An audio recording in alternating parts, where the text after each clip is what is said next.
ছোট্ট সাজানো প্যান্ডেলে অভিনয়ে মেতেছেন সাংস্কৃতিক কলাকুশলীরা।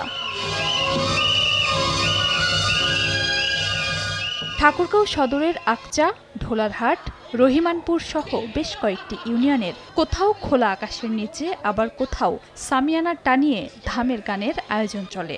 দর্শক শ্রোতারা মাটিতে বসেই উপভোগ করছেন শিল্পীদের গান, অভিনয়। যুগের পর যুগ গ্রাম বাংলায় এই ঐতিহ্য ধরে রেখেছেন জেলার স্থানীয় সাংস্কৃতিক কর্মীরা। সমাজের বাস্তবতা আর পরিবারের সুখ দুঃখের নানা অসঙ্গতি তুলে ধরাই জনপ্রিয় ধামের গান।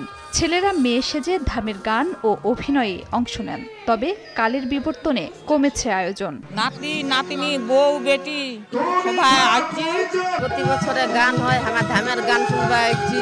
একটা সমাজকে কেন্দ্র করে, একটা দেশকে কেন্দ্র করে যাত্রা চলে, কারণ যাত্রার মধ্যে যে বিষয়গুলো আছে সেই বিষয়গুলো শিক্ষণীয় বিষয়। গ্রামগঞ্জের যে ঐতিহ্য দিন দিন একটা বিলীন হয়ে যাচ্ছে, এটা ধরে রাখার জন্য আমরা এখনো লক্ষ্মী পূজা, কালী পূজা ধামে আর কি আমরা গানের দাম করি আর কি। একটা গাছের মূল যদি না থাকে গাছ টিকতে পারে না, তেমনি যাত্রা যদি হারিয়ে যায় একদিন আমাদের সংস্কৃতি হারিয়ে যাবে। সরকারের কাছে একটাই আবেদন এবং রিকোয়েস্ট করব, তিনরা যেন আমাদের অবশ্যই একটু দেখে। ধামের গানগুলোতে বিভিন্ন জায়গা থেকে দূর দূরান্ত থেকে আমাদের ভক্তবৃন্দ গান আসছে।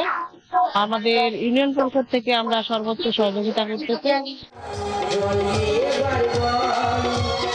গ্রাম বাংলার ঐতিহ্য ও গুরুত্বের কথা তুলে ধরে সার্বিক সহযোগিতার আশ্বাস উপজেলা প্রশাসনের। গানের সাথে যারা সংশ্লিষ্ট বা যারা দর্শক শ্রোতা আছেন, তারা যদি সহযোগিতা চান প্রশাসনের পক্ষ থেকে আমরা সকল ধরনের সহযোগিতা তাদের পাশে থাকব। জেলার ৫৫টি ইউনিয়নে পর্যায়ক্রমে ধামের গান অনুষ্ঠিত হবে। সময় সংবাদ, ঠাকুরগাঁও।